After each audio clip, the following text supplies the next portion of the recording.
Hello friends, स्वागत है आपका अपने चैनल मीना की रसोई में। तो आज मीना की रसोई में बन रही है बिना कंडेंस्ड मिल्क, बिना मिल्क पाउडर के चावल की खीर। इतनी गाढ़ी और इतनी मलाईदार बनेगी ना हमारी ये खीर कि आप एक ही मिनट में पूरी की पूरी खीर चट कर जाएंगे। और जो भी इस खीर को खाएगा वो आपकी तारीफ किए बिना रह नहीं पाएगा और आपसे पूछने लगेगा कि आपने ये खीर बनाई कैसे है। और अपनी इस गाढ़ी मलाईदार खीर को बनाने का एकदम सिंपल और इजी तरीका मैं आज आपके साथ शेयर करूंगी, जिससे आपकी भी खीर बिल्कुल ऐसी ही गाढ़ी, मलाईदार और एकदम स्वादिष्ट बने। तो चलिए आज की ये रेसिपी शुरू करते हैं। एकदम टेस्टी, गाढ़ी और मलाईदार खीर बनाने के लिए सबसे पहले हम यहाँ लेंगे चावल।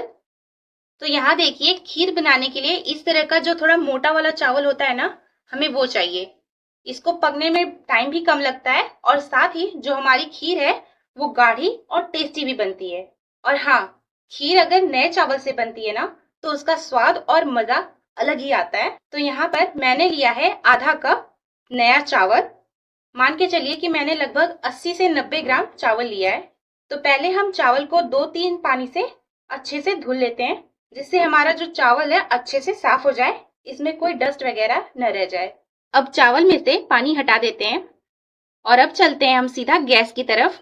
तो अब गैस पर चढ़ाएंगे एक भारी तले का पतीला और थोड़ा बड़ा बर्तन होना चाहिए। तो सबसे पहले पतीले में हम डालेंगे थोड़ा सा पानी, लगभग 3-4 चम्मच के करीब पानी डालिए और इस तरह से थोड़ा सा पतीले को घुमा लीजिए, जिससे पतीले में पानी की एक लेयर बन जाएगी। और इससे होगा क्या कि जब आप पतीले में दूध डालेंगे ना तो वो तले में लगेगा नहीं। अब देखिए, यहाँ मैं ले रही हूँ 1.5 लीटर दूध। दूध आप फुल क्रीम वाला भी ले सकते हैं या नॉर्मल जो रोज सुबह हमारे घर पे दूध आता है ना, उससे भी आप अपनी खीर बना सकते हैं। अब यहाँ हम गैस की मीडियम फ्लेम पर दूध में बढ़िया से उबाल आने देंगे और दूध को थोड़ा गाढ़ा होने देंगे। तो चलिए, जब तक दूध में उबाल आ रही है तब तक दूसरी तरफ गैस पर चढ़ाया मैंने एक कढ़ाई। आप इसकी जगह पैन भी ले सकते हैं। तो सबसे पहले मैं इसमें डाल दे रही हूँ 2 चम्मच घी। तो यहाँ पर ना मैं थोड़े से मखाने ले रही हूँ। इसको हम बस 2 मिनट घी में अच्छे से रोस्ट करेंगे। मखाने को ज्यादा रोस्ट नहीं करना होता है, जब तक ये अच्छे से थोड़ा क्रंची नहीं हो जाते, बस तब तक ही मखाने को रोस्ट करना है। और ये लीजिए, बस 2 मिनट में हमारे मखाने रोस्ट हो गए। तो अब इसे मैं एक प्लेट में निकाल लेती हूँ। तो अब फिर से मैं इसमें डाल दे रही हूँ 1 चम्मच घी। घी को गर्म करने के बाद मैं इसमें डाल दूंगी थोड़े से काजू। काजू को मैंने 2 भाग में तोड़ कर लिया है। आप चाहें तो काजू को छोटे छोटे पीसेस में कर लीजिए। फिर मैं डाल दे रही हूँ थोड़े से पिस्ते और फिर थोड़ी सी किशमिश। अब इन सबको हम अच्छे से रोस्ट कर लेंगे। अब ये ड्राई फ्रूट्स अच्छे से रोस्ट हो चुके हैं, तो अब इनको मैं एक प्लेट में निकाल लेती हूँ। और अब मैं यहाँ पर ले रही हूँ 1 चम्मच के लगभग चिरौंजी। चिरौंजी को हम रोस्ट करेंगे। और ये देखिए, अभी चिरौंजी आधी रोस्ट हो चुकी है। तो अब मैं इसी टाइम पर इसमें डाल दे रही हूँ थोड़ा सा सूखा नारियल। नारियल को मैंने छोटी छोटी पीसेस में कट कर लिया है। अब इन दोनों चीजों को अच्छे से रोस्ट करेंगे। अच्छा हाँ, एक बात और मैं आपको बता देती हूँ। आप चाहे तो ना इन ड्राई फ्रूट्स को रिफाइंड ऑयल में भी रोस्ट कर सकते हैं। और एक बात और, आपके पास जो ड्राई फ्रूट्स हो आप वो लीजिए। मेरे पास यही सारे ड्राई फ्रूट्स थे तो मैं यही ले रही हूँ। मैं बादाम लेना भूल गई, तो आप इसमें बादाम भी डाल सकते हैं। रोस्ट करके डालिएगा, ज्यादा अच्छा टेस्ट आएगा उससे। अब ये रोस्ट हो चुके हैं, तो अब इन सबको मैं एक प्लेट में निकाल लेती हूँ। और अब फिर से कढ़ाई में डालेंगे हम 1 चम्मच घी।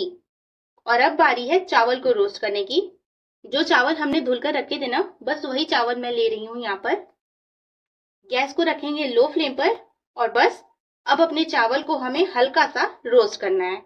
अगर हम चावल को रोस्ट करके खीर में डालेंगे ना, तो खीर में बहुत ही अच्छी एक सौंधी सौंधी सी खुशबू आएगी और चावल को पकने में टाइम भी बहुत ही कम लगेगा। बहुत ही स्वादिष्ट खीर बनेगी हमारी। मतलब यूं समझ लीजिए कि एक अलग ही सुपर लेवल की खीर बनेगी। अब चावल में से एक अच्छी सी खुशबू आने लगी है। आपको चावल का कलर बिल्कुल चेंज नहीं करना है। तो अब बस इस स्टेज पर हम गैस को कर देंगे बंद और अपनी कढ़ाई को हम गैस पर से हटा लेंगे। और दूध के उबलने के बाद जो चावल हमने घी में भूनकर रखे थे ना, अब उस चावल को हम खीर में डाल देंगे और जो हमने सूखा नारियल रोस्ट करके रखा था उसे भी डाल देंगे। इसको करेंगे मिक्स। अब इसको हम कलछी से बराबर चलाते हुए पकाएंगे। पतीले के साइड में जो मलाई लग जा रही है उसे स्टैक करते हुए इसी में मिक्स करते जाएंगे, जिससे हमारी खीर ना क्रीमी बनी रहेगी। अब मैं चावल को ऐसे हाथ से चेक कर लेती हूँ। ये देखिए, चावल लगभग अच्छे से पक ही चुके हैं। तो अभी इस स्टेज पर हम इसमें डालेंगे चीनी।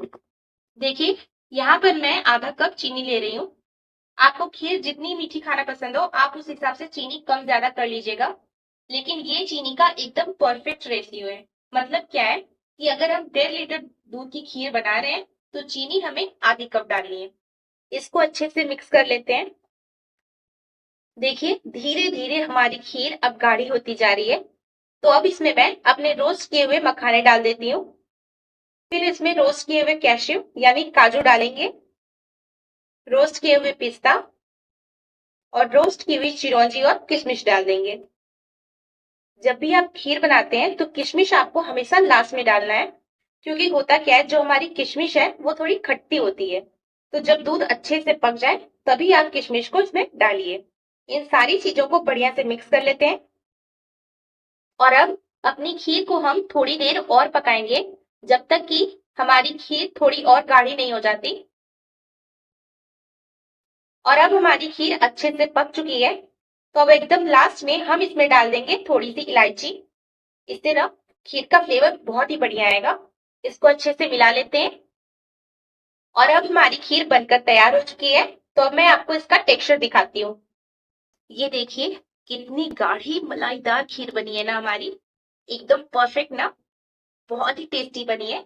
तो चलिए अब अपनी खीर को हम सर्व कर लेते हैं। ये देखिए कितना क्रीमी टेक्सचर है इसका। तो अब मैं ऊपर से इसकी गार्निशिंग कर लेती हूँ कुछ ड्राई फ्रूट से। गार्निशिंग के लिए मैं यहाँ पर ले रही हूँ थोड़ी सी रोस्ट की हुई चिरौंजी, थोड़ी सी रोस्ट की हुई किशमिश, थोड़े से रोस्टेड पिस्ता और इसके लुक और फ्लेवर को और इनहेंस करने के लिए थोड़े से केसर के धागे। और बस ये लीजिए, पेश है हमारी गाढ़ी क्रीमी और मलाईदार और स्वाद से पूरी भरपूर हमारी कमाल की खीर। मुझे कुछ भी कहने की जरूरत नहीं है, बस आप एक बार मेरे तरीके से ये खीर बनाकर देखिए। सच्ची आप सबको भी बहुत पसंद आएगी। एक बार बनाकर देखिएगा और मुझे कमेंट करके बताना मत भूलिएगा कि आपकी खीर बनी कैसी। तो अगर आपको मेरा ये तरीका अच्छा लगा हो चावल की खीर बनाने का तो इस वीडियो को लाइक और शेयर कीजिए और आपके अपने चैनल मीना की रसोई को सब्सक्राइब करके बेल आइकन को ऑल पर प्रेस कर दीजिए, जिससे जो भी रेसिपी मैं बनाऊं आपको उसका नोटिफिकेशन तुरंत मिल सके। तो चलिए मिलते हैं अगली वीडियो में ऐसी ही कुछ खास मजेदार सी रेसिपीज के साथ। तब तक के लिए bye bye, take care and thanks for watching.